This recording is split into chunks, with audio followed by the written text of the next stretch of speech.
உங்களுக்கு எக்கு ரொம்ப பிடிக்கும்னா ஒரு நாள் இது மாதிரி செஞ்சு பாருங்கள். ரைஸோடையும் நல்லாயிருக்கும், சப்பாத்தி, தோசை, இட்லி எல்லாத்தோடையும் நல்லா சூப்பராக செட் ஆகும். ரொம்ப ஸ்பைஸியாலாம் இருக்காது, சூப்பராக இருக்கும். எக்கை வேக வச்சு 2ஆக கட் பண்ணி வச்சுக்கணும். அப்புறம் குக்கரில் தேங்காய் எண்ணெய் ஊற்றணும் மெயினாக. அதில் இது கருவேப்பிலை, இஞ்சி பூண்டு தாளித்து வெங்காயத்தை பொடியாக நறுக்கி அதையும் தாளிச்சுக்கணும்.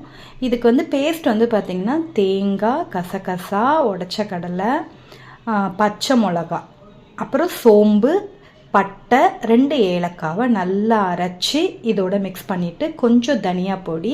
ஸோ அரைக்கும் போதே பச்சை மிளகா போட்டு அரைக்கிறோம் இல்லையா, ஸோ அந்த காரமே போதுமானது. கொஞ்சம் புதினா கொத்தமல்லியும் சேர்த்து போட்டு அரைச்சிக்கோங்க, அவ்வளோதான்.